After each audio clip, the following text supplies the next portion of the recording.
ಈ ಒಂದು ಬೃಹತ್ ಪ್ರತಿಭಟನೆಯ ಒಂದು ಪಾದಯಾತ್ರೆ, ಈ ಸಮಾರೋಪದ ಈ ಕಾರ್ಯಕ್ರಮದ ವೇದಿಕೆ ಮೇಲೆ ಆಸೀನರಾಗಿರ್ತಕ್ಕಂಥ ಈ ನಾಡು ಕಂಡಂತ ದಣಿವರೆಯದ ಧೀಮಂತ ನಾಯಕರು, ರೈತ ನಾಯಕರು, ಹೋರಾಟಗಾರರು, ಮಾಜಿ ಮುಖ್ಯಮಂತ್ರಿಗಳು, ಪೂಜ್ಯ ತಂದೆಯವರಾಗಿರ್ತಕ್ಕಂಥ ಸನ್ಮಾನ್ಯ ಶ್ರೀ ಬಿ.ಎಸ್. ಯಡಿಯೂರಪ್ಪನವರೇ,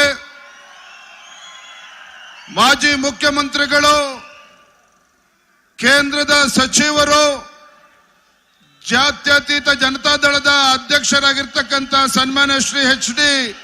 ಕುಮಾರಸ್ವಾಮಿ ಅವರೇ, ಕೇಂದ್ರದ ಸಚಿವರು, ನಮ್ಮೆಲ್ಲರ ಮಾರ್ಗದರ್ಶಕರಾಗಿರ್ತಕ್ಕಂಥ ಸನ್ಮಾನ್ಯ ಶ್ರೀ ಪ್ರಹ್ಲಾದ್ ಜೋಶಿಜಿ ಅವರೇ,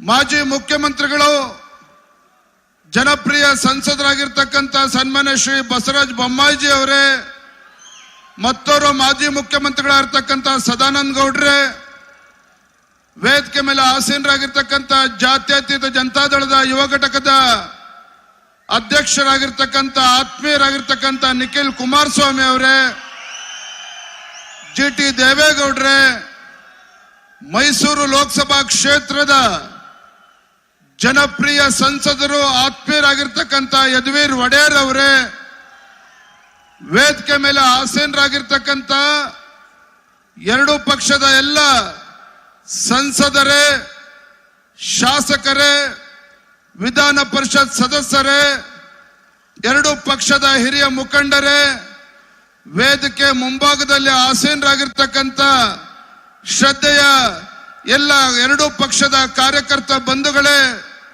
ಪತ್ರಿಕಾ ಹಾಗೂ ಮಾಧ್ಯಮದ ಸ್ನೇಹಿತರೆ, ಬಂಧುಗಳೇ, ಕಳೆದ 3ನೇ ತಾರೀಕು ಶನಿವಾರ ಇದೇ ತಾಯಿ ಚಾಮುಂಡೇಶ್ವರಿ ಪೂಜೆಯನ್ನ ಸಲ್ಲಿಸಿ, ಪ್ರಾರ್ಥನೆಯನ್ನ ಸಲ್ಲಿಸಿ, ಬೆಂಗಳೂರಿನ ಕೆಂಪಮ್ಮ ದೇವಾಲಯಕ್ಕೆ ಭೇಟಿಯನ್ನ ಕೊಟ್ಟು ನಮ್ಮ ಈ ಪಾದಯಾತ್ರೆಯನ್ನ ಪ್ರಾರಂಭ ಮಾಡಿದ್ವಿ.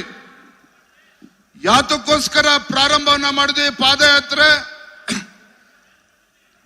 ಕಳೆದ ವಿಧಾನಸಭಾ ಚುನಾವಣೆಯ ಸಂದರ್ಭದಲ್ಲಿ ರಾಜ್ಯದಲ್ಲಿ ನಮಗೆ ಅಧಿಕಾರವನ್ನ ಕೊಡಿ, ರಾಜ್ಯದಲ್ಲಿ ಕಾಂಗ್ರೆಸ್ ಪಕ್ಷ ಅಧಿಕಾರಕ್ಕೆ ತಂದ್ರೆ ರಾಜ್ಯದಲ್ಲಿ ಉತ್ತಮ ಆಡಳಿತವನ್ನ ಕೊಡ್ತೇವೆ, ಕರ್ನಾಟಕ ರಾಜ್ಯದಲ್ಲಿ ಒಂದು ಭ್ರಷ್ಟಾಚಾರ ರಹಿತ ಆಡಳಿತನ ನೀಡ್ತೇವೆ, ರಾಜ್ಯದಲ್ಲಿ ಅಭಿವೃದ್ಧಿಯನ್ನ ಮಾಡ್ತೇವೆ, ಕರ್ನಾಟಕ ರಾಜ್ಯದಲ್ಲಿರ್ತಕ್ಕಂಥ ಅಹಿಂದ ಸಮುದಾಯಗಳಿಗೆ ಸವಲತ್ತುಗಳನ್ನ ನೀಡ್ತೇವೆ ಅಂತ ಹೇಳಿ ಪೊಳ್ಳು ಭರವಸೆಗಳನ್ನ ನೀಡಿ ಅಧಿಕಾರಕ್ಕೆ ಬಂದಿರತಕ್ಕಂಥ ಸಿದ್ದರಾಮಯ್ಯನವರು, ಮುಖ್ಯಮಂತ್ರಿಗಳು ಸಿದ್ದರಾಮಯ್ಯನವರ ನೇತೃತ್ವದ ಕಾಂಗ್ರೆಸ್ ಸರ್ಕಾರ ಮಾಡಿರ್ತಕ್ಕಂಥ ಕಳೆದ 15 ತಿಂಗಳಲ್ಲಿ ಮಾಡಿರ್ತಕ್ಕಂಥ ಭ್ರಷ್ಟಾಚಾರವನ್ನ ವಿರೋಧಿಸಿ ರಾಜ್ಯದಲ್ಲಿ ಇವತ್ತೇನು ಅಭಿವೃದ್ಧಿಗಳು ಆಗ್ತಾ ಇಲ್ಲ, ರಾಜ್ಯದಲ್ಲಿ ಇವತ್ತು ಬಡವರ ಸಂಕಷ್ಟದಲ್ಲಿದ್ದಾರೆ. ಇವರು ರಾಜ್ಯದಲ್ಲಿರ್ತಕ್ಕಂಥ ಬಡವರ ಪರವಾಗಿ ಧ್ವನಿ ಎತ್ತಬೇಕು ಅಂತೇಳಿ ನಾವು ಈ ಹೋರಾಟವನ್ನು ಪ್ರಾರಂಭ ಮಾಡಿದ್ವಿ. ಆತ್ಮೀಯ ಕಾರ್ಯಕರ್ತ ಬಂಧುಗಳೇ, ರಾಜ್ಯದಲ್ಲಿ ಇವತ್ತು ಮುಖ್ಯಮಂತ್ರಿಗಳ ಸ್ಥಾನದಲ್ಲಿ ಕೂತಿರ್ತಕ್ಕಂಥ ಸಿದ್ದರಾಮಯ್ಯನವರಿಗೆ ಈ ವೇದಿಕೆ ಮೂಲಕ ಒಂದು ಮಾತನ್ನು ಹೇಳೋದಕ್ಕೆ ಇಚ್ಛೆ ಪಡ್ತೇನೆ.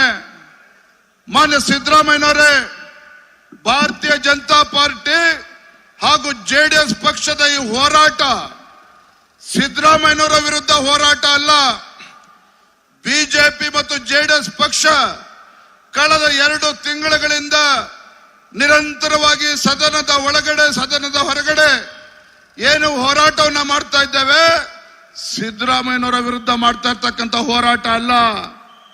ಅದರ ಬದಲಾಗಿ ಏನು ನಾಡಿನಲ್ಲಿರ್ತಕ್ಕಂಥ 6.5 ಕೋಟಿ ಕನ್ನಡಿಗರ ವಿಶ್ವಾಸವನ್ನ ಪಡೆದುಕೊಂಡು ರಾಜ್ಯದಲ್ಲಿ ಒಳ್ಳೆ ಆಡಳಿತ ನೀಡ್ತೇವೆ ಅಂತೇಳಿ ಅಧಿಕಾರಕ್ಕೆ ಬಂದು ಭ್ರಷ್ಟಾಚಾರದಲ್ಲಿ ಮುಳುಗಿರ್ತಕ್ಕಂಥ ಒಬ್ಬ ಭ್ರಷ್ಟ ಮುಖ್ಯಮಂತ್ರಿಗಳ ವಿರುದ್ಧ ನಮ್ಮ ಈ ಹೋರಾಟವನ್ನು ನಾವು ಮಾಡ್ತಾ ಇದ್ದೇವೆ.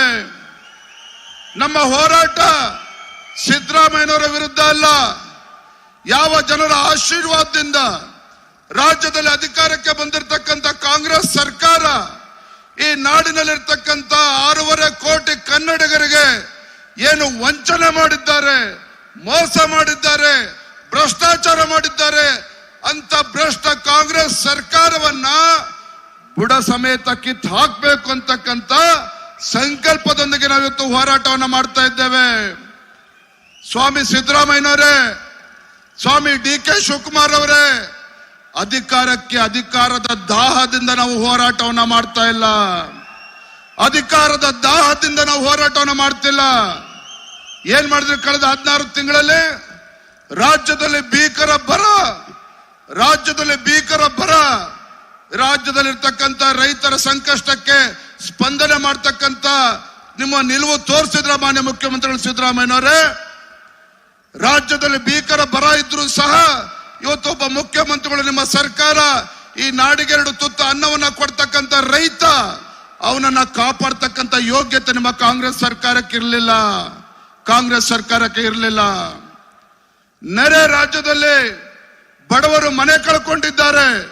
ಹಿಂದೆ ಬಿಜೆಪಿ ಸರ್ಕಾರ ಇದ್ದಾಗ, ಯಡಿಯೂರಪ್ಪನವರು ಮುಖ್ಯಮಂತ್ರಿಗಳಿದ್ದಾಗ ಆ ಬಡವ ಮನೆಯನ್ನ ಕಳೆದುಕೊಂಡ್ರೆ 5 ಲಕ್ಷ ರೂಪಾಯಿ ಪರಿಹಾರವನ್ನ ಕೊಡ್ತಾ ಇದ್ರು. 5 ಲಕ್ಷ ರೂಪಾಯಿ ಪರಿಹಾರವನ್ನ ಬಡವರ ಪರವಾಗಿ ಮೊಸಳೆ ಕಣ್ಣೀರು ಸುರಿಸ್ತಕ್ಕಂಥ ರಾಜ್ಯದ ಮುಖ್ಯಮಂತ್ರಿಗಳು ಎಷ್ಟು ಕೊಟ್ಟರು?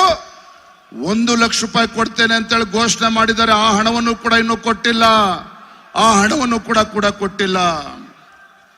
ಇವತ್ತು ರಾಜ್ಯದಲ್ಲಿ ಇವತ್ತು ಅಂಗನವಾಡಿ ಕಾರ್ಯಕರ್ತರು ಕಳೆದ 2 ತಿಂಗಳಿಂದ ಅವರಿಗೆ ಗೌರವಧನ ಕೊಡೋದಕ್ಕೆ ಸಾಧ್ಯ ಆಗಿಲ್ಲ. ಅಂಗವಿಕಲರಿಗೆ ಕರ್ನಾಟಕ ರಾಜ್ಯದಲ್ಲಿ ಬಂಧುಗಳೇ, ಕಳೆದ 6 ತಿಂಗಳಿಂದ ಅಂಗವಿಕಲರಿಗೆ ಇವತ್ತು ಮಾಸಾಶನ ಕೊಡೋದಕ್ಕೂ ಕೂಡ ಸಾಧ್ಯ ಆಗಿಲ್ಲ. ಅಂತ ದರಿದ್ರ ಸರ್ಕಾರ ಈ ಕರ್ನಾಟಕ ರಾಜ್ಯದಲ್ಲಿರ್ತಕ್ಕಂಥ ಕಾಂಗ್ರೆಸ್ ಸರ್ಕಾರ, ಅಂತ ದರಿದ್ರ ಸರ್ಕಾರ ಇವತ್ತು ಕರ್ನಾಟಕ ರಾಜ್ಯದಲ್ಲಿರ್ತಕ್ಕಂಥದ್ದು. ಇದು ಯೋಗ್ಯತೆಗೆ ಅಭಿವೃದ್ಧಿ ಕೆಲಸಗಳನ್ನ ಮಾಡ್ತಾರೆ ಅಂತ ಹೇಳಿದ್ರೆ ತಮಗೆ ಗೊತ್ತಿರಲಿ, ಕಳೆದ 15 ತಿಂಗಳುಗಳಲ್ಲಿ ರಾಜ್ಯದ ಯಾವುದೇ ವಿಧಾನಸಭಾ ಕ್ಷೇತ್ರದಲ್ಲಿ, ರಾಜ್ಯದಲ್ಲಿ ಯಾವುದೇ ಒಂದು ಹೊಸ ಅಭಿವೃದ್ಧಿ ಯೋಜನೆಯನ್ನ ಘೋಷಣೆ ಮಾಡಲಿಲ್ಲ ಸಿದ್ದರಾಮಯ್ಯ ಸರ್ಕಾರ, ಕಾಂಗ್ರೆಸ್ ಸರ್ಕಾರ. ಯಾವುದೇ ಅಭಿವೃದ್ಧಿ ಕೆಲಸಗಳನ್ನ ಘೋಷಣೆ ಮಾಡಲಿಲ್ಲ. ಲೋಕಸಭಾ ಚುನಾವಣೆಯಲ್ಲಿ ಹೇಳಿದ್ರು ಮುಖ್ಯಮಂತ್ರಿಗಳು ಸಿದ್ದರಾಮಯ್ಯನವರು, ಕರ್ನಾಟಕ ರಾಜ್ಯದಲ್ಲಿರ್ತಕ್ಕಂಥ ಕಾಂಗ್ರೆಸ್ ಸರ್ಕಾರ ಇಡೀ ದೇಶಕ್ಕೆ ರೋಲ್ ಮಾಡಲ್ ಮಾನ್ಯ ಸಿದ್ದರಾಮಯ್ಯನವರೇ, ನಿಮ್ಮ ದರಿದ್ರ ಕಾಂಗ್ರೆಸ್ ಸರ್ಕಾರ ಕರ್ನಾಟಕ ರಾಜ್ಯದಲ್ಲಿ ಬಂದ ಮೇಲೆ, ತಾವು ಈ ರಾಜ್ಯದ ಮುಖ್ಯಮಂತ್ರಿಗಳಾದ್ಮೇಲೆ ಒಂದು ಕಡೆ ಭೀಕರ ಬರಗಾಲ, 1500ಕ್ಕೂ ಹೆಚ್ಚು ರೈತರು ಆತ್ಮಹತ್ಯೆ ಮಾಡ್ಕೊಂಡ್ರಲ್ಲ, ಇದೇನ ನಿಮ್ ರೋಲ್ ಮಾಡಲ್ ಮಾನ್ಯ ಸಿದ್ದರಾಮಯ್ಯ?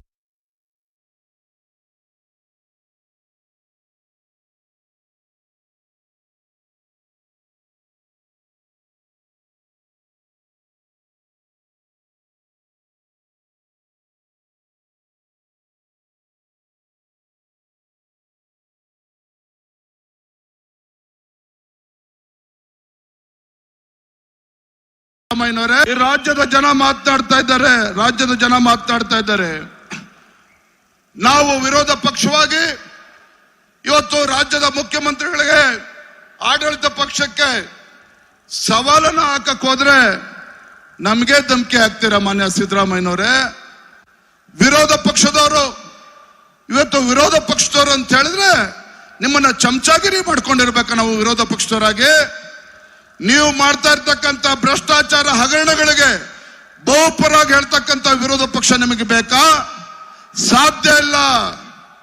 ನಿಮ್ಮ ದರಿದ್ರ ಕಾಂಗ್ರೆಸ್ ಸರ್ಕಾರದಿಂದ ರಾಜ್ಯದ ಬಡವರು, ರೈತರು, ಕೂಲಿ ಕಾರ್ಮಿಕರು ನರಳ್ತಾ ಇರ್ತಕ್ಕಂಥ ಸಂದರ್ಭದಲ್ಲಿ ನಿಮ್ಮ ಭ್ರಷ್ಟಾಚಾರವನ್ನ ಬಯಲು ಮಾಡ್ತೇವೆ. ನಿಮ್ಮ ಮುಖ್ಯಮಂತ್ರಿಗಳು ಸಿದ್ದರಾಮಯ್ಯನವರ ಸಮಾಜವಾದಿ ಮುಖವಾಡ ಏನು ಕಳಿಸಿ ಬಿದ್ದಿದೆ, ಮತ್ತಷ್ಟು ಮುಖವಾಡವನ್ನ ಕಳಿಸ್ತಕ್ಕಂಥ ಕೆಲಸವನ್ನ ನಾವು ಮಾಡೋರಿದ್ದೇವೆ. ಏನ್ ಮಾಡಿದ್ರೆ, ಬೆಂಗಳೂರಿನಿಂದ ಮೈಸೂರಿಗೆ ಬಂದು ಮೂಡ ಹಗರಣದಲ್ಲಿ ಮುತ್ತಿಗೆ ಹಾಕ್ಬೇಕು ಅಂತ ಹೇಳಿದ್ರೆ ಪೊಲೀಸರನ್ನ ಉಪಯೋಗಿಸಿ ದಬ್ಬಾಳಿಕೆ ಮಾಡಿ ನಮ್ಮ ಹೋರಾಟವನ್ನು ಹತ್ತಿಕ್ಕತಕ್ಕಂಥ ಕೆಲಸ ಮಾಡಿದ್ರಿ. ಮತ್ತೊಂದು ಕಡೆ ಅಧಿವೇಶನದಲ್ಲಿ ಬಿಜೆಪಿ ಜೆಡಿಎಸ್ ಎರಡು ಪಕ್ಷಗಳು, ಬಿಜೆಪಿ ಜೆಡಿಎಸ್ ಎರಡು ಪಕ್ಷಗಳು ಅಧಿವೇಶನದಲ್ಲಿ ವಾಲ್ಮೀಕಿ ಅಭಿವೃದ್ಧಿ ನಿಗಮದ ಹಗರಣ, ಮತ್ತೊಂದು ಮೂಡ ಹಗರಣದ ಬಗ್ಗೆ ಚರ್ಚೆ ಮಾಡಬೇಕು ಅಂತ ಹೇಳಿ ನಮ್ಮ ವಿರೋಧ ಪಕ್ಷದ ನಾಯಕರು ನಿಲುವಳಿ ಸೂಚನೆ ಮಂಡನೆ ಮಾಡಿದ್ರೆ ಭಾರಿ ಬುದ್ಧಿವಂತರಿದ್ದಾರೆ ಮುಖ್ಯಮಂತ್ರಿಗಳು, ಭಾರಿ ಬುದ್ಧಿವಂತರಿದ್ದಾರೆ ಮುಖ್ಯಮಂತ್ರಿಗಳು. ಸ್ವತಃ ಅಡ್ವೊಕೇಟ್ ಆಗಿರ್ತಕ್ಕಂಥ ಸಿದ್ದರಾಮಯ್ಯನವರು ಏನ್ ಮಾಡಿದ್ರು? ವಿರೋಧ ಪಕ್ಷದ ಕಿವಿಗೆ ಹೂಕ್ ಮುಡಿಸ್ತಕ್ಕಂಥ ಕೆಲಸ ಮಾಡಿದ್ರು. ಜುಲೈ 15ನೇ ತಾರೀಕು ಅಧಿವೇಶನ ಪ್ರಾರಂಭ ಆಗ್ತದೆ ಅಂತ ಹೇಳಿದ್ರೆ ಜುಲೈ 14ನೇ ತಾರೀಕು, ಜುಲೈ 15ಕ್ಕೆ ಅಧಿವೇಶನ ಪ್ರಾರಂಭ ಆಗ್ತದೆ ಅಂದ್ರೆ ಜುಲೈ 14ನೇ ತಾರೀಕು ಒನ್ ಮ್ಯಾನ್ ಎನ್ಕ್ವೈರಿ ಕಮಿಷನ್ ಅನ್ನ ಸ್ಥಾಪನೆ ಮಾಡ್ತಾರೆ. ಒಬ್ಬ ನಿವೃತ್ತ ಹೈಕೋರ್ಟ್ ನ್ಯಾಯಾಧೀಶರಿಂದ ಮೂಡ ಹಗರಣದ ಬಗ್ಗೆ ಎನ್ಕ್ವೈರಿ ಮಾಡ್ತೇವೆ ಅಂತ ಹೇಳಿ ವಿಧಾನಸಭೆ ಅಧಿವೇಶನ ಶುರುವಾಗ ಒಂದು ದಿನ ಮುಂಚೆ ಘೋಷಣೆ ಮಾಡ್ತಾರೆ. ಯಾತಕ್ಕಾಗಿ? ಅಧಿವೇಶನದಲ್ಲಿ ವಿರೋಧ ಪಕ್ಷದವರು ಉಸಿರು ಎತ್ತಬಾರದು, ಅಧಿವೇಶನದಲ್ಲಿ ಮೂಡ ಬಗ್ಗೆ ಚರ್ಚೆ ಆಗಬಾರದು, ಅಧಿವೇಶನದಲ್ಲಿ ಇವತ್ತು ಮುಖ್ಯಮಂತ್ರಿಗಳ ಹಗರಣ ಬಯಲಾಗಬಾರದು. ಅದಕ್ಕೋಸ್ಕರ ಇವತ್ತು one man commission enquiry commission ಅನ್ನ ಅಧಿವೇಶನ ಒಂದಿನ ಮುಂಚೆ ಸ್ಥಾಪನೆ ಮಾಡ್ತಾರೆ. ಬಂಧುಗಳೇ, ರಾಜ್ಯದ ರಾಜಕೀಯ ಇತಿಹಾಸದಲ್ಲಿ ಇವತ್ತು ರಾಜ್ಯದ ಮುಖ್ಯಮಂತ್ರಿಗಳು ವಿರೋಧ ಪಕ್ಷಗಳು ಎತ್ತಕ್ಕಂತ ಪ್ರಶ್ನೆಗೆ ಉತ್ತರವನ್ನ ಕೊಡೋದಕ್ಕೆ ಸಾಧ್ಯ ಆಗದಾನೆ, ನಾವುಗಳು ಅಧಿವೇಶನದಲ್ಲಿ ಎತ್ತಿರ್ತಕ್ಕಂಥ ಪ್ರಶ್ನೆಗೆ ಉತ್ತರವನ್ನ ಕೊಡೋದಕ್ಕೆ ಸಾಧ್ಯ ಆಗದೇನೆ ಹೋಗಿರ್ತಕ್ಕಂಥ ಮುಖ್ಯಮಂತ್ರಿಗಳು ಸಾಲಿನಲ್ಲಿ ಯಾರು ನಿಂತಿದ್ರೆ ಈ ರಾಜ್ಯದ ಮುಖ್ಯಮಂತ್ರಿಗಳು ಸಿದ್ದರಾಮಯ್ಯನವರು ನಿಂತಿದ್ದಾರೆ. ನಮ್ಮ ಪ್ರಶ್ನೆಗೆ ಉತ್ತರವನ್ನ ಕೊಡೋದಕ್ಕೆ ಸಾಧ್ಯ ಆಗದೇನೆ, ನಮ್ಮ ಸವಾಲನ್ನ ಸ್ವೀಕಾರ ಮಾಡೋದಕ್ಕೆ ಸಾಧ್ಯ ಆಗದೇನೆ ಓಡಿ ಹೋಗಿರ್ತಕ್ಕಂಥ ಮುಖ್ಯಮಂತ್ರಿ, ರಣಹೇಡಿ ಮುಖ್ಯಮಂತ್ರಿಗಳು ಯಾರು ಇದ್ರೆ ಈ ರಾಜ್ಯದ ಮುಖ್ಯಮಂತ್ರಿಗಳು ಸಿದ್ದರಾಮಯ್ಯನವರು. ಇದು ನಾನು ಹೇಳ್ತಾ ಇಲ್ಲ, ರಾಜ್ಯದ ಜನ ಮಾತನಾಡ್ತಾ ಇದ್ದಾರೆ. ನಾನು ಈ ವೇದಿಕೆ ಮೂಲಕ ಒಂದು ಪ್ರಶ್ನೆ ಕೇಳ್ತೇನೆ ರಾಜ್ಯದ ಮುಖ್ಯಮಂತ್ರಿಗಳಿಗೆ. ಮಾನ್ಯ ಮುಖ್ಯಮಂತ್ರಿಗಳೇ, ಸಿದ್ದರಾಮಯ್ಯನವರು ಅಂತ ಹೇಳೋದಿಲ್ಲ, ಸಿದ್ದರಾಮಯ್ಯನವರು ಅಂತ ಹೇಳಿದ್ರೆ ಹಿಂದುಳಿದ ನಾಯಕನನ್ನ ತುಳಿಯಕ್ಕೆ ಪ್ರಯತ್ನ ಮಾಡ್ತಾರೆ ಅಂತ ಆರೋಪ ಮಾಡ್ತಾರೆ.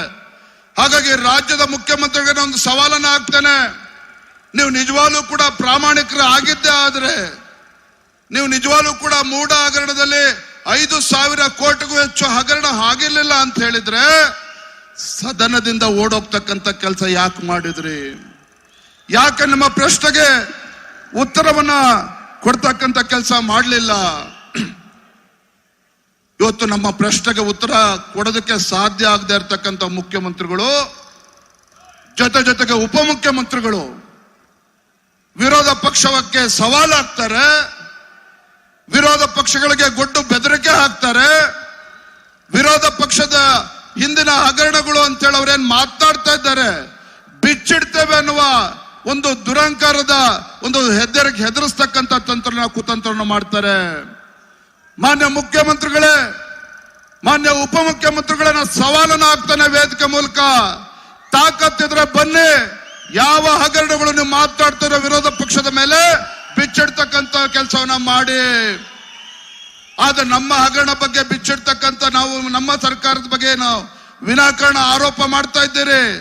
ಅದನ್ನ ಮಾಡುವ ಮುನ್ನ, ನಮ್ಮ ಮೇಲೆ ಆರೋಪವನ್ನ ಮಾಡುವ ಮುನ್ನ ತಾವೇನು ಮುಚ್ಚಿಟ್ಟಿದ್ದೀರಲ್ಲ ವಾಲ್ಮೀಕಿ ಅಭಿವೃದ್ಧಿ ನಿಗಮ ಮತ್ತು ಮೂಡ ಹಗರಣ, ಮುಚ್ಚಿಟ್ಟಿರ್ತಕ್ಕಂಥದನ್ನ ಬಿಚ್ಚಿಡ್ತಕ್ಕಂಥ ಕೆಲಸ ಮಾಡಿ ಮುಖ್ಯಮಂತ್ರಿಗಳೇ. ಆಮೇಲೆ ತಾವು ಏನು ಅಂತೇಳಿ ನಾವು ತೋರಿಸ್ತೇವೆ, ವಿರೋಧ ಪಕ್ಷದವ್ರು ಏನು ಅಂತೇಳಿ ಧಮಕಿ ಹಾಕ್ತೀರಿ. ಮಾಜಿ ಮುಖ್ಯಮಂತ್ರಿಗಳು ಸನ್ಮಾನ್ಯ ಯಡಿಯೂರಪ್ಪನವರಿಗೆ ಸವಾಲು ಹಾಕ್ತೀರಿ. ಸಿದ್ದರಾಮಯ್ಯನವರೇ, ಯಡಿಯೂರಪ್ಪನವರು ರಾಜಕೀಯದಿಂದ ಏನ್ ಮಾಡ್ಬೇಕಂತೆ, ನಿವೃತ್ತಿ ಆಗ್ಬೇಕು ಅಂತೇಳಿ ಸಿದ್ದರಾಮಯ್ಯನವರು ಹೇಳ್ತಾರೆ. ಮಾನ್ಯ ಸಿದ್ದರಾಮಯ್ಯನವರೇ, ಯಡಿಯೂರಪ್ಪ ನಾಡು ಕಂಡಂತ ಅಪ್ರತಿಮ ಹೋರಾಟಗಾರ. ಈ ರಾಜ್ಯದಲ್ಲಿ ರೈತರು, ಬಡವರು, ದೀನ ದಲಿತರು, ಕೃಷಿ ಕಾರ್ಮಿಕರ ಪರವಾಗಿ ಕಳೆದ 4 ದಶಕಗಳಿಂದ ನಿರಂತರವಾಗಿ ಹೋರಾಟವನ್ನ ಮಾಡಿಕೊಂಡು ಈ ನಾಡಿನಲ್ಲಿರ್ತಕ್ಕಂಥ ಬಡವರ ಪರವಾಗಿ, ರೈತರ ಪರವಾಗಿ ಧ್ವನಿ ಎತ್ತಿರ್ತಕ್ಕಂಥ ಏಕೈಕ ಹೋರಾಟಗಾರ ರಾಜ್ಯ ಕಂಡಿದ್ರೆ ಸನ್ಮಾನ್ಯ BS ಯಡಿಯೂರಪ್ಪನವರ ರಾಜಕೀಯ ನಿವೃತ್ತಿ ಬಗ್ಗೆ ನೀವು ಮಾತನಾಡ್ತಿರಲ್ಲ. ಯಾಕೆ ಯಡಿಯೂರಪ್ಪನವರು 82 ವರ್ಷ ಆಗಿದೆ, ಇನ್ನೂ ಭಯನ ನಿಮ್ಗೆ ಯಡಿಯೂರಪ್ಪನವ್ರು ಕಂಡ್ರೆ? ಇನ್ನೂ ಭಯನ ಸ್ವಾಮಿ ನಿಮ್ಗೆ ಯಡಿಯೂರಪ್ಪನವ್ರು ಕಂಡ್ರೆ? ಯಡಿಯೂರಪ್ಪನವರ ಕೇಸ್ಗಳ ಬಗ್ಗೆ ಮಾತನಾಡ್ತೀರಿ.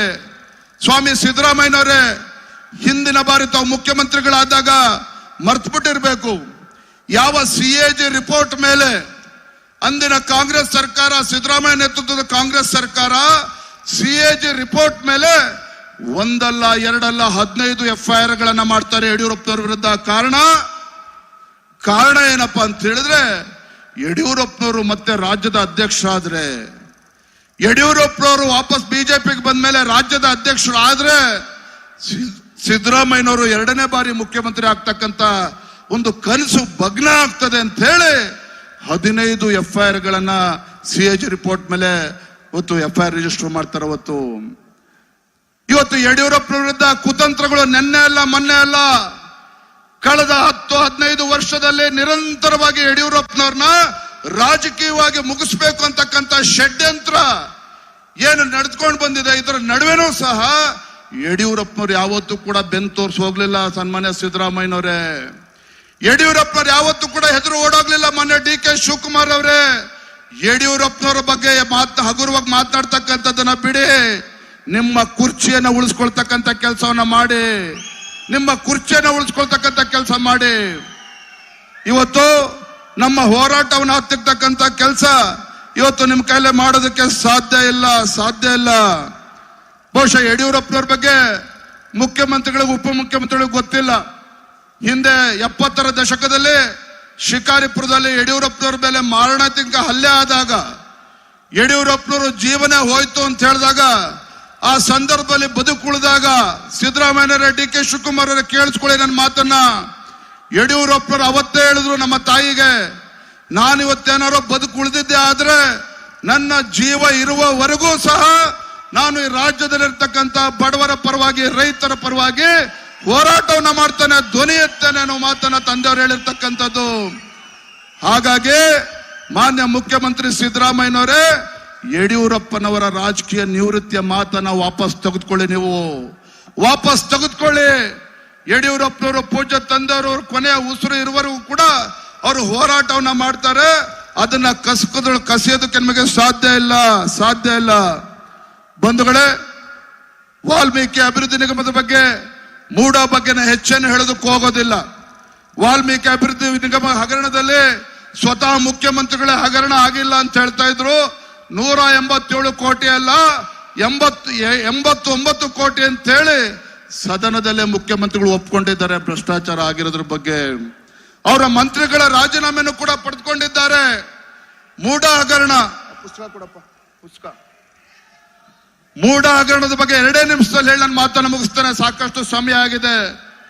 ಮೂಡ ಹಗರಣದ ಬಗ್ಗೆ ತಮಗೆ ಗೊತ್ತಿರಲಿ, ಇವತ್ತು ಮೂಡ ಹಗರಣ ಕೇವಲ ಮುಖ್ಯಮಂತ್ರಿಗಳ ಕುಟುಂಬಕ್ಕೆ 14 ನಿವೇಶನಗಳು ಕೊಟ್ಟಿದ್ದಾರೆ ಅನ್ನುವ ಆರೋಪ ಅಷ್ಟೇ ಅಲ್ಲ. ಇವತ್ತು ಮುಖ್ಯಮಂತ್ರಿಗಳು ತಮ್ಮ ಧರ್ಮ ಪತ್ನಿಗೆ ಬಂದಿರತಕ್ಕಂತ 14 ನಿವೇಶನಗಳನ್ನ, ತಮ್ಮ ಶ್ರೀಮತಿಗೆ ಅಕ್ರಮವಾಗಿ ಬಂದಿರತಕ್ಕಂತ 14 ನಿವೇಶನಗಳನ್ನ ಮುಚ್ಚಿಡ್ತಕ್ಕಂತ ಸಲುವಾಗಿ 5,000 ಕೋಟಿ ಹಗರಣವನ್ನ ಸನ್ಮಾನ್ಯ ಸಿದ್ದರಾಮಯ್ಯ ನೇತೃತ್ವದ ಕಾಂಗ್ರೆಸ್ ಸರ್ಕಾರದಲ್ಲಿ ಕಳೆದ 15 ತಿಂಗಳಲ್ಲಿ ಆಗಿರ್ತಕ್ಕಂಥದ್ದು. 5,000 ಕೋಟಿಗೂ ದೊಡ್ಡ ಹಗರಣ ಇವತ್ತು ಮೈಸೂರಿನ ಮೂಡಾದಲ್ಲಿ ಆಗಿರ್ತಕ್ಕಂಥದ್ದು. ಹಾಗಾಗಿ ವಾಲ್ಮೀಕಿ ಅಭಿವೃದ್ಧಿ ನಿಗಮ ಇರ್ಬೋದು, ಮೈಸೂರಿನ ಮೂಡ ಹಗರಣ ಇರ್ಬೋದು, ನಾವು ಮುಖ್ಯಮಂತ್ರಿಗಳ ರಾಜೀನಾಮೆ ಯಾತಕ್ಕೆ ಕೇಳ್ತಾ ಇದ್ದೇವೆ ಅಂತ ಹೇಳಿದ್ರೆ, ಸಿದ್ದರಾಮಯ್ಯನವ್ರ ರಾಜೀನಾಮೆ ಕೇಳ್ತಾ ಇಲ್ಲ. ಅವ್ರ ರಾಜೀನಾಮೆ ನಮಗೆ ಅವಶ್ಯಕತೆ ಇಲ್ಲ. ಮುಖ್ಯಮಂತ್ರಿ ಸಿದ್ದರಾಮಯ್ಯನವ್ರ ರಾಜೀನಾಮೆ ನಾವು ಕೇಳ್ತಾ ಇರ್ತಕ್ಕಂಥದ್ದು. ಮೂಡ ಬಗ್ಗೆ 1 ನಿಮಿಷದಲ್ಲಿ ಹೇಳ್ತಾನೆ. 1940ರಲ್ಲಿ ಆ ಜಮೀನು ಲಿಂಗಯ್ಯ ಅನ್ನೋರು ಹರಾಜಿನಲ್ಲಿ ತೆಗೆದುಕೊಳ್ತಾರೆ. 1968ರಲ್ಲಿ ಲಿಂಗಯ್ಯ ಒಬ್ಬ ದಲಿತ ಕುಟುಂಬದವರು. 1968ರಲ್ಲಿ ತೀರ್ಕೊಂಡ ನಂತರ ಅವರ 3 ಮಕ್ಕಳು ಇರ್ತಾರೆ. ಒಂದು ಮಲ್ಲಯ್ಯ, 2ನೇದು ಮೈಲಾರಯ್ಯ, 3ನೇದು ದೇವರಾಜ್ ಅಂತಕ್ಕಂಥವ್ರು. 3 ಜನಗೆ ಆ ಜಮೀನು ವರ್ಗಾವಣೆ ಆಗ್ತದೆ. 3 ಜನ ತದನಂತರದಲ್ಲಿ ಮೈಲಾರಯ್ಯ, ಮಲ್ಲಯ್ಯ ಮತ್ತು ದೇವರಾಜ್ ಅವರು 3 ಜನ ಸೇರಿ ಮೈಲಾರಯ್ಯನಿಗೆ ಆ ಜಮೀನನ್ನ ಬರ್ಕೊಡ್ತಾರೆ. 1992ರಲ್ಲಿ ಬಂಧುಗಳೇ, 1992ರಲ್ಲಿ ಆ ದೇವರಾಜ್ ಯಾರು ತನ್ನ ಹಕ್ಕನ್ನ ಮೈಲಾರಯ್ಯನಿಗೆ ಬರೆದುಕೊಟ್ಟಿರ್ತಾರೋ ಅವರ ಮಕ್ಕಳಿಂದ ದೇವರಾಜ್ ಏನ್ ಮಾಡ್ತಾನೆ, 3ನೇನು ಖಾತೆ ಮಾಡಿಸ್ಕೊಡ್ತೀನಿ ಅಂತ ಹೇಳಿ ಅನುಮತಿ ಪತ್ರನ ಪಡೆದುಕೊಳ್ತಾನೆ. ತದನಂತರದಲ್ಲಿ ಅವನೇ ಆ ಜಮೀನಿನ ವಾರಸುದಾರ ಅಂತ ಹೇಳಿ ಕ್ಲೇಮ್ ಮಾಡಿದಂತ ಸಂದರ್ಭದಲ್ಲಿ ನಿಮಗೆ ಗೊತ್ತಿರಲಿ, ಮುಖ್ಯಮಂತ್ರಿಗಳು 14 ಸೈಟ್ ಬಂದಿರತಕ್ಕಂಥದ್ದು ಕ್ರಮವಾಗಿ ಬಂದಿದೆ, ಅದ್ರಲ್ಲಿ ಏನು ಅಕ್ರಮ ಆಗಿಲ್ಲ ಅಂತ ಹೇಳ್ತಾರೆ. 14 ಸೈಟ್ ಅಲ್ಲ 62 ಕೋಟಿ ಬರಬೇಕು ಅಂತ ಹೇಳ್ತಾರೆ. ಈ ಪುಸ್ತಕದಲ್ಲಿ ಎಲ್ಲವನ್ನೂ ಕೂಡ ಬಿಚ್ಚಿಟ್ಟಿದ್ದೇವೆ ಸಿದ್ದರಾಮಯ್ಯ ಅವರ ಹಗರಣ ಬಗ್ಗೆ. ಅದು ತಮಗೆ ಗೊತ್ತಿರಲಿ, ಕೆಸರೆ ಗ್ರಾಮದಲ್ಲಿರ್ತಕ್ಕಂಥ 3 ಎಕರೆ 16 ಗುಂಟೆ ಏನು ಮುಖ್ಯಮಂತ್ರಿಗಳ ಬಾಮೈದ ಮಲ್ಲಿಕಾರ್ಜುನ್ ಸ್ವಾಮಿಯನ್ನು ಖರೀದಿ ಮಾಡಿದ್ದಾರೆ. ಆ ಖರೀದಿನೇ ಇವತ್ತು ಅಕ್ರಮ ಆಗಿರ್ತಕ್ಕಂಥದ್ದು. ಆ ಜಮೀನಿನ ವಾರಸುದಾರ ದೇವರಾಜ್ ಅಲ್ಲೇ ಅಲ್ಲ, ಯಾರೋ ಜಮೀನಿನ ವಾರಸುದಾರ ಅಲ್ಲ ದೇವರಾಜ್, ಅವನಿಂದ ಜಮೀನ್ ಖರೀದಿ ಮಾಡಿರ್ತಕ್ಕಂಥ ಮುಖ್ಯಮಂತ್ರಿಗಳ ಬಾಮೈದ ಅದೇ ಜಮೀನನ್ನ ಸಿದ್ದರಾಮಯ್ಯನವರು ಶ್ರೀಮತಿಗೆ ದಾನ ಮಾಡ್ತಾರೆ. ಹಾಗಾಗಿ ನಾ ಇಷ್ಟೇ ಹೇಳ್ತೇನೆ, ಸಾಕಷ್ಟು ಸಮಯ ಆಗಿದೆ. ಕೊನೆಯದಾಗಿ ಮಾನ್ಯ ಕುಮಾರಸ್ವಾಮಿ ಅವರು ಮಾತನಾಡಿದ್ದಾರೆ. ನಾನು ಇಷ್ಟು ಮಾತ್ರ ಸಂದರ್ಭದಲ್ಲಿ ಹೇಳ್ತೇನೆ, ನಮ್ಮ ಹೋರಾಟ ನಿರಂತರವಾಗಿರ್ತದೆ. ನಮ್ಮ ಹೋರಾಟವನ್ನು ಹತ್ತಿಕ್ಕತಕ್ಕಂಥ ಕೆಲಸ ಯಾರು ಕೂಡ ಮಾಡೋದಕ್ಕೆ ಸಾಧ್ಯ ಇಲ್ಲ ಅನ್ನೋ ಮಾತನ್ನ ಈ ಸಂದರ್ಭದಲ್ಲಿ ಹೇಳ್ತಾ,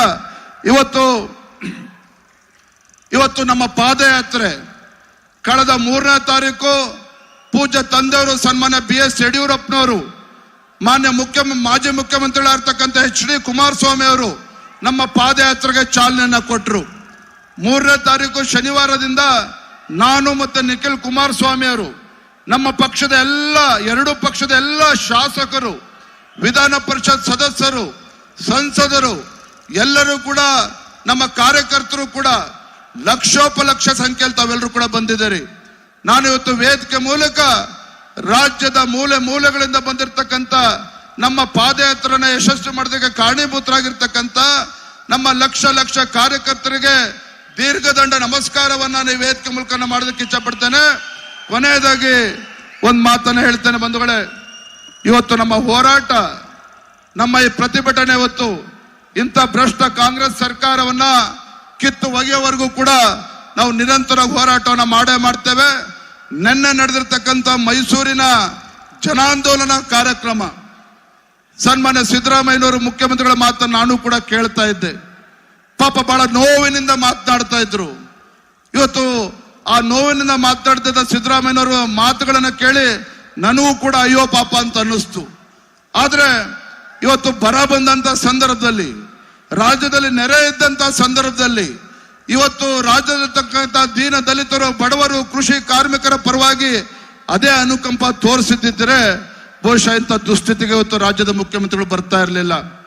ಭ್ರಷ್ಟಾಚಾರವನ್ನ ಮಾಡುವ ಮುಂಚಿತವಾಗಿ ಎಲ್ಲವನ್ನೂ ಕೂಡ ಆಲೋಚನೆ ಮಾಡಿದ್ರೆ ಬಹುಶಃ ಇದ್ಯಾವುದು ಕೂಡ ನಿನ್ನೆ ಸಭೆನೂ ಕೂಡ ಮಾಡ್ತಕ್ಕಂಥ ಅವಶ್ಯಕತೆ ಬರ್ತಿರ್ಲಿಲ್ಲ, ಈ ಪಾದಯಾತ್ರೆ ಅವಶ್ಯಕತೆ ಕೂಡ ಬರ್ತಾ ಇರಲಿಲ್ಲ.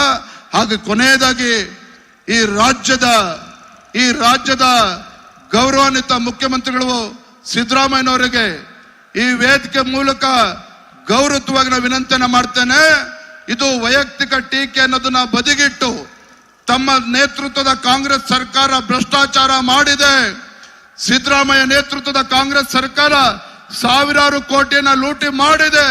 ಇದನ್ನ ಒಪ್ಕೊಂಡು ಗೌರವವಾಗಿ ತಮ್ಮ ಸ್ಥಾನಕ್ಕೆ ರಾಜೀನಾಮೆ ಕೊಡಿ, ಇಲ್ಲ ಅಂದ್ರೆ ನಮ್ಮ ಹೋರಾಟ ನಿರಂತರವಾಗಿರ್ತದೆ ಅನ್ನುವ ಮಾತನ್ನ ಹೇಳ್ತಾ, ಇವತ್ತು ನಾನು ನಮ್ಮ ಪತ್ರಿಕಾ ಹಾಗೂ ಮಾಧ್ಯಮದ ಸ್ನೇಹಿತರಿಗೂ ಸಹ ನಾನು ಅನಂತ ಕೃತಜ್ಞತೆಯನ್ನ ಸಂದರ್ಭದಲ್ಲಿ ಸಲ್ಲಿಸ್ತೇನೆ.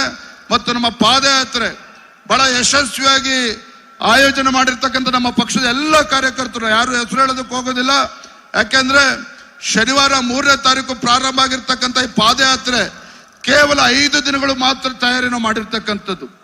5 ದಿನಗಳ ತಯಾರಿಯಲ್ಲಿ ಬಹುಶಃ ರಾಜ್ಯದ ರಾಜಕೀಯ ಇತಿಹಾಸದಲ್ಲಿ ಹಿಂದೆಂದೂ ಕೂಡ ಇಷ್ಟು ವ್ಯವಸ್ಥಿತವಾಗಿರ್ತಕ್ಕಂಥ ಒಂದು ಪಾದಯಾತ್ರೆ, ಅದು ಊಟದ ವ್ಯವಸ್ಥೆ ಇರ್ಬೋದು, ವಸತಿ ವ್ಯವಸ್ಥೆ ಇರ್ಬೋದು, ಕುಡಿಯೋ ನೀರಿನ ವ್ಯವಸ್ಥೆ ಇರ್ಬೋದು, ಸಣ್ಣ ಪುಟ್ಟ ಗೊಂದಲ ಆಗಿದ್ರೆ ದಯವಿಟ್ಟು ನಾನಲ್ಲಿ ಕ್ಷಮೆ ಇರಲಿ ಅಂತೇಳಿ ಸಂದರ್ಭದಲ್ಲಿ ಹೇಳ್ತಾ, ನನ್ನ ಕೊನೆಯ ಉಸಿರು ಇರುವವರೆಗೂ ಸಹ ಈ ರಾಜ್ಯದಲ್ಲಿರ್ತಕ್ಕಂಥ ಬಡವರು, ದೀನ ದಲಿತರು, ಕೂಲಿ ಕಾರ್ಮಿಕರು, ರೈತರ ಪರವಾಗಿ ಯಾವ ರೀತಿ ಸನ್ಮಾನ್ಯ ಯಡಿಯೂರಪ್ಪನವರು ಧ್ವನಿ ಎತ್ತಕ್ಕಂಥ ಕೆಲಸ ಮಾಡ್ತಾ ಇದ್ರು, ನಾನು ಸಹ ಇವತ್ತು ನಾಡಿನ ಜನತೆ ಪರವಾಗಿ ನಾನು ಸದಾ ನಿಮ್ ಜೊತೆಲಿ ಇರ್ತೇನೆ, ನಮ್ಮ ಕಾರ್ಯಕರ್ತರ ಜೊತೆಲಿ ಇರ್ತೇನೆ ಅನ್ನೋ ಮಾತನ್ನು ಹೇಳ್ತಾ ತಮ್ಮೆಲ್ಲರಿಗೂ ಸಹ ವಂದನೆಯನ್ನ ಸಲ್ಲಿಸಿ ನನ್ನ ಮಾತನ್ನು ಮುಗಿಸ್ತಾ ಇದ್ದೇನೆ. ಬಲೋ ಭಾರತ್ ಮಾತಾ ಕಿ, ಬಲೋ ಭಾರತ್ ಮಾತಾ ಕಿ. ಈ ಸಭೆಯನ್ನ ಉದ್ದೇಶಿಸಿ ಮಾಜಿ ಮುಖ್ಯಮಂತ್ರಿಗಳು, ಕೇಂದ್ರ ಸಚಿವರು, ಜಾತ್ಯತೀತ ಜನತಾ ದಳದ ಅಧ್ಯಕ್ಷ ಇರ್ತಕ್ಕಂಥ ಮಾನ್ಯ ಕುಮಾರಸ್ವಾಮಿ ಅವರು ಮಾತಾಡ್ತಾರೆ.